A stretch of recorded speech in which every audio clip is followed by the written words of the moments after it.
For more than 20 years, his decisions have echoed across continents, shaping geopolitical landscapes and redefining international relations. Vladimir Putin, a leader whose tenure has been marked by bold moves, strategic alliances, and moments that have kept the world watching and often guessing. His story is not just a biography, it's a chronicle of modern Russia's resurgence and its complex dance on the global stage. How did a man from a working-class background ascend to such heights, and what will be the enduring legacy of his leadership? Today, we unravel the intricate life story of Vladimir Putin, examining the events and ideologies that have defined his path and continue to influence our world. In the grand theatre of global politics, few names resonate with as much power, intrigue, and controversy as Vladimir Putin. For over 2 decades, he has stood at the helm of Russia, a nation sprawling across 11 time zones, a country with a soul as deep and complex as its history. His journey from a modest upbringing in a post-war city to the pinnacle of international influence is a narrative woven with threads of hardship, ambition, steely determination, and calculated strategy. This is not merely a chronicle of a political leader, it is an exploration of a life that has undeniably shaped the 21st century, a story that continues to unfold before our very eyes. To understand the man, we must first journey back to his origins, to a city scarred by war but resilient in spirit. Vladimir Vladimirovich Putin was born on October 7, 1952, in Leningrad, now known as St. Petersburg. This was a city still bearing the deep wounds of World War II, a place where the echoes of the devastating siege lingered in the collective memory.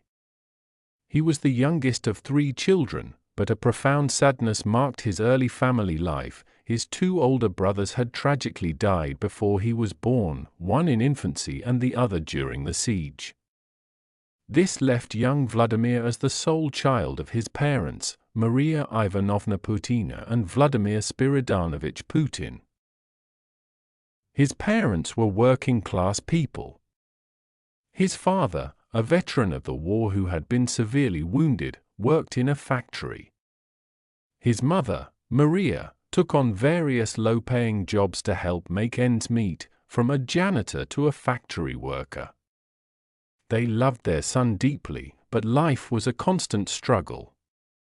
The family lived in a communal apartment, or kommunalka, a common reality for many Soviet citizens at the time. Imagine not a private home, but a single room within a larger flat, with the kitchen and bathroom shared among multiple families. This environment was a crucible. Privacy was a luxury unknown. The small kitchen was a bustling, often crowded space, with families taking turns to cook, the air thick with the intermingling smells of different meals. Waiting in line for the bathroom was a daily routine. Yet, for young Vladimir, this was normal. It was the world he knew, a world that taught him early lessons in resourcefulness, observation, and perhaps a certain toughness. His parents, though not highly educated, instilled in him the values of hard work, perseverance, and a refusal to give up, no matter how daunting the circumstances.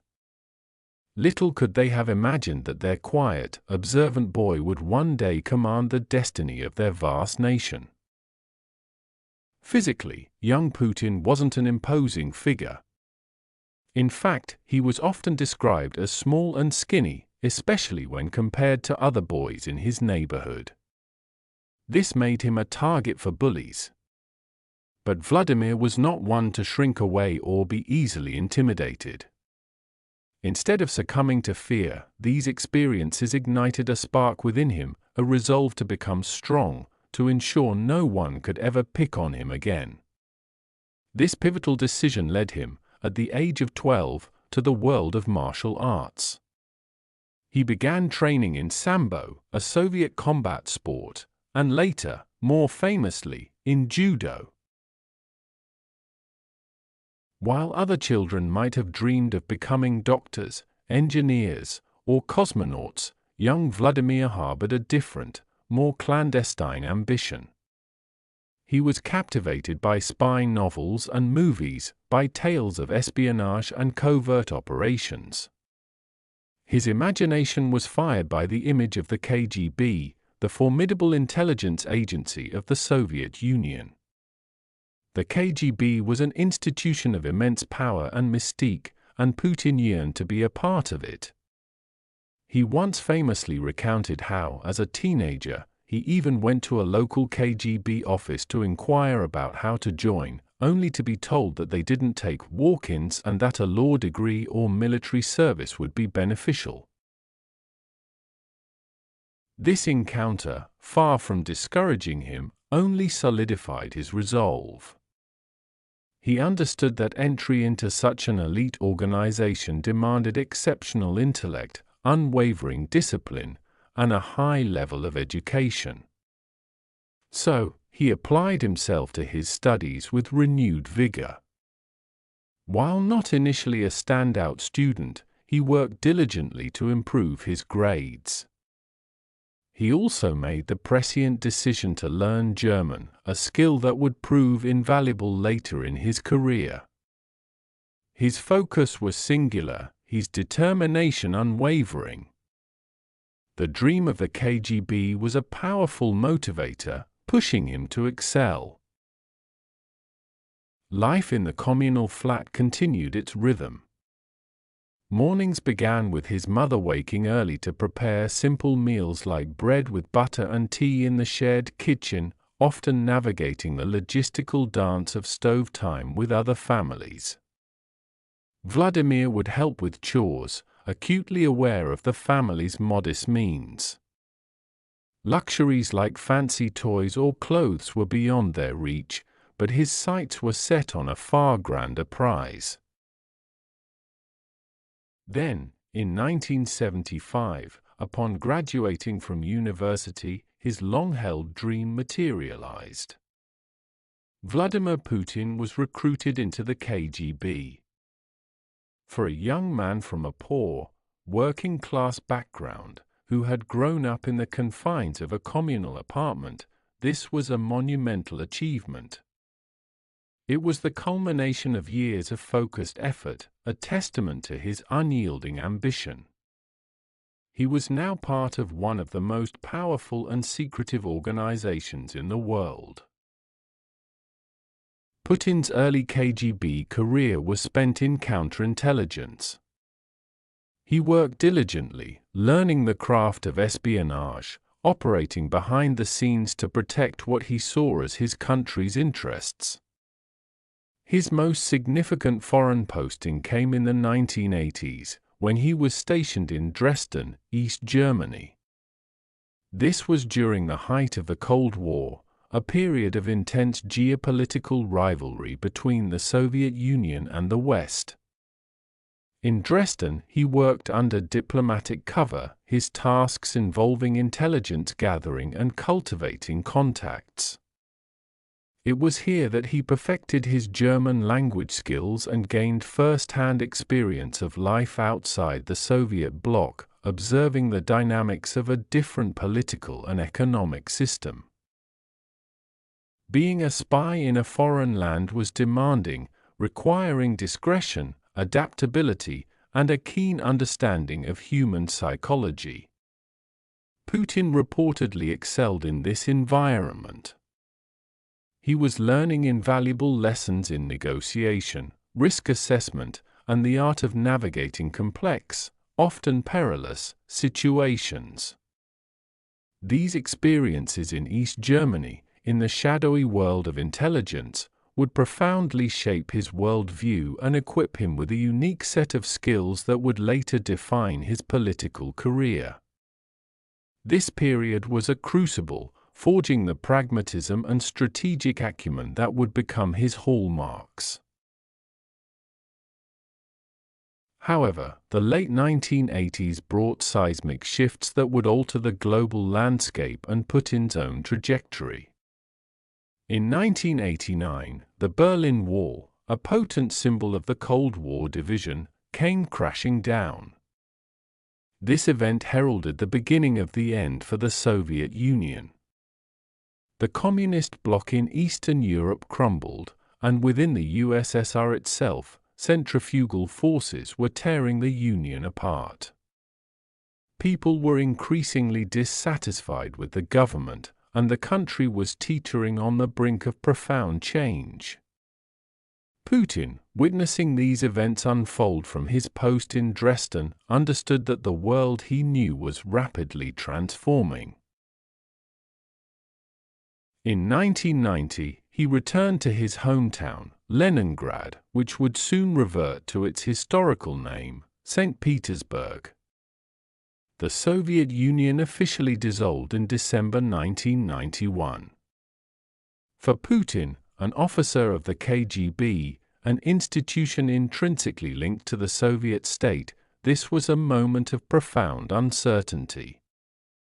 He resigned from the active KGB service in August 1991, reportedly disillusioned by the coup attempt against Mikhail Gorbachev and sensing that his path lay elsewhere. It was time for a new chapter. His transition from the clandestine world of intelligence to the public sphere of politics was not immediate or meteoric. He initially took up a position at Leningrad State University, working as an assistant to the rector, focusing on international relations. It was here that he reconnected with Anatoly Sobchak, one of his former law professors, who had become a prominent democratic reformer and was soon elected mayor of St. Petersburg.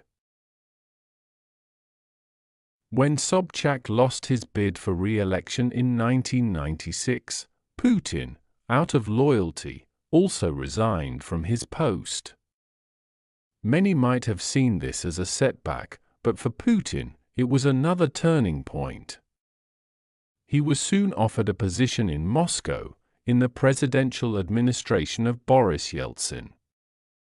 He moved to the capital, taking on a series of increasingly influential roles within the Kremlin. He was seen as a capable manager, a man who could bring order and control to complex situations.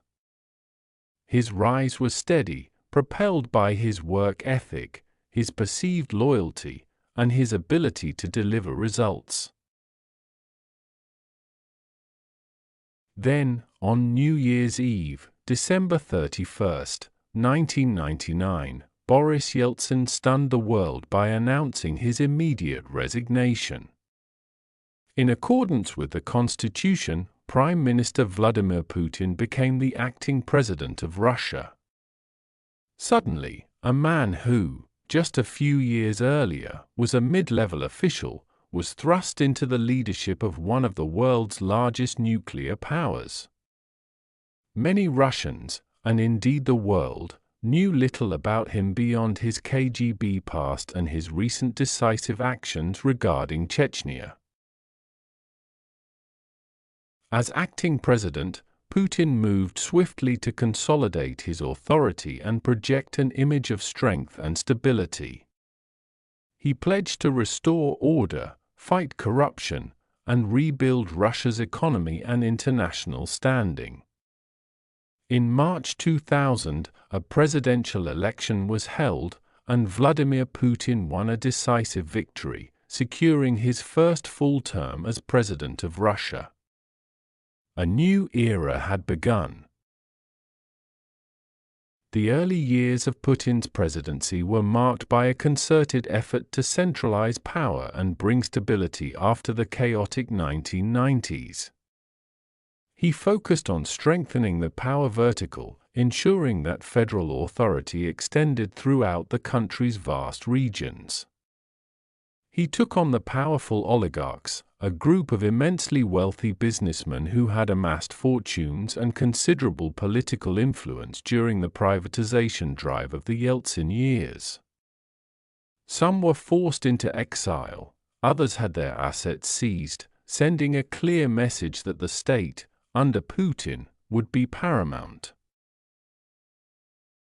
Economically, Russia benefited significantly from rising global oil and gas prices during this period. This influx of revenue allowed the government to pay off foreign debts, increase state salaries and pensions, and invest in modernizing the military. Putin's administration oversaw a period of sustained economic growth, which led to a tangible improvement in living standards for many Russians. This, combined with his projection of a strong, assertive Russia on the world stage, contributed to his considerable popularity at home. He also sought to restore Russia's influence internationally. While initially pursuing pragmatic relations with the West, his rhetoric gradually became more critical of what he perceived as Western unilateralism and encroachment on Russia's interests. He worked to rebuild Russia's military capabilities, which had significantly degraded after the Soviet collapse. Modernizing the armed forces and reasserting Russia's status as a major military power became key priorities. Putin's personal life, in stark contrast to his very public role, has always been fiercely guarded.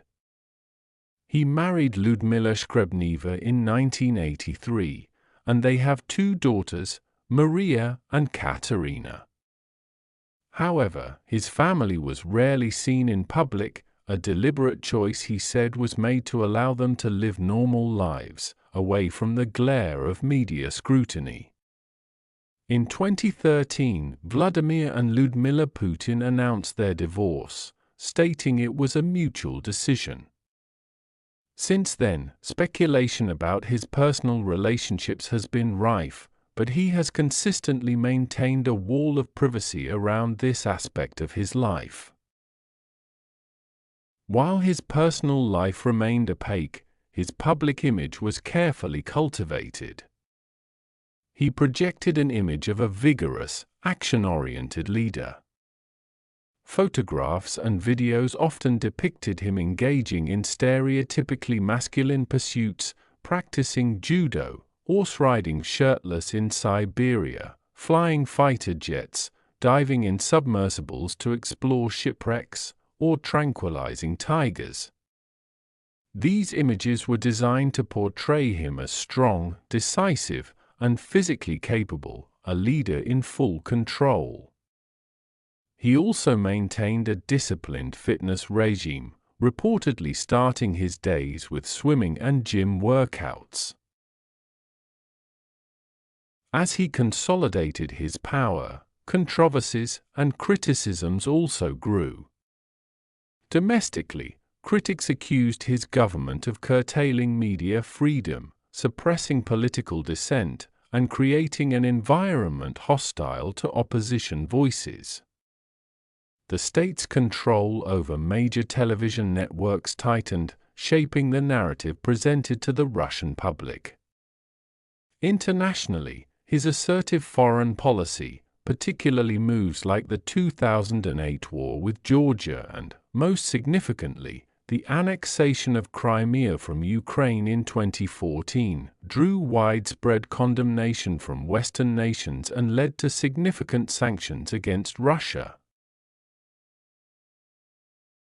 The annexation of Crimea, however, was met with widespread support within Russia, seen by many as a rightful restoration of historically Russian territory and a bold defense of national interests.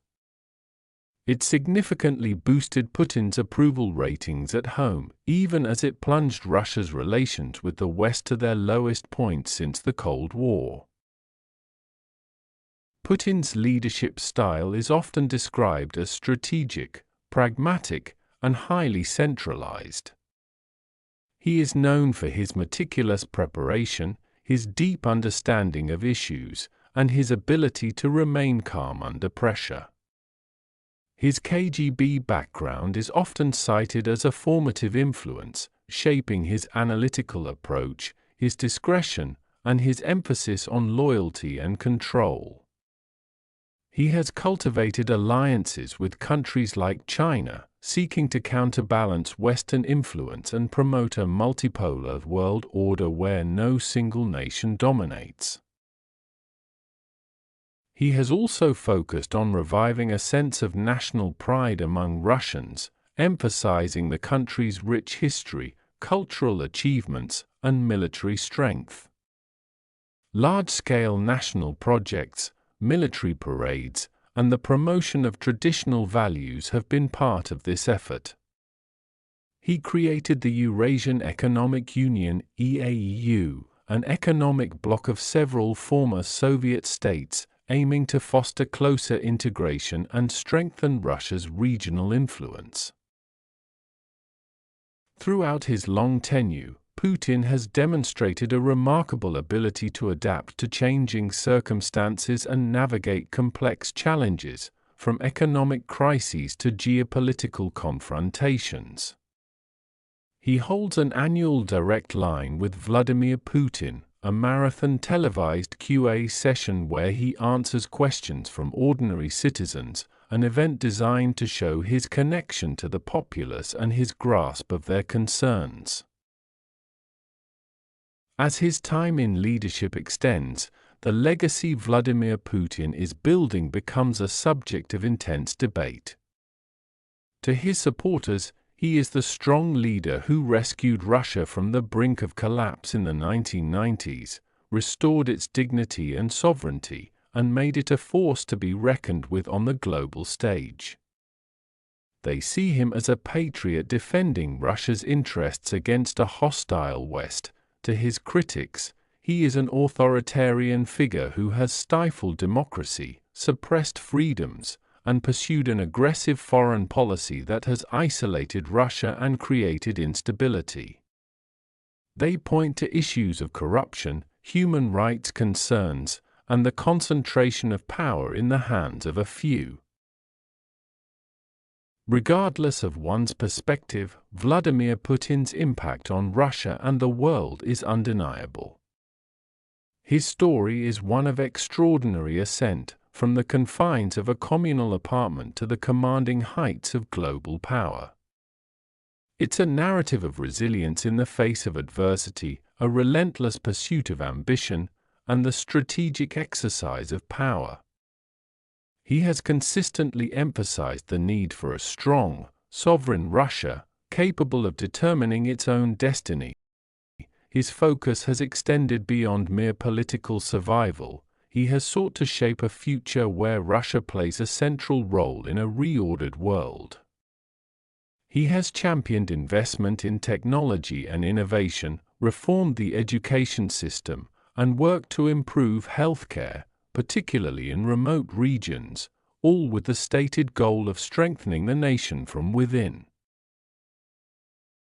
The man himself remains an enigma to many, a complex figure who enjoys adventure sports like horse riding and diving, yet is also an avid reader with a deep interest in history and military strategy. He once remarked that leadership is not about staying in power, but about staying relevant, a philosophy that perhaps sheds light on his continuous efforts to adapt and evolve. As we look at Vladimir Putin's journey, several lessons, or perhaps observations, emerge. The importance of resilience, the ability to withstand setbacks and keep moving forward. The power of strategic thinking, to analyze, plan, and act with a clear long-term vision. The conviction to stand by one's principles, even in the face of opposition. And the continuous drive for growth, both personal and for the nation he leads. Vladimir Putin's story is far from over.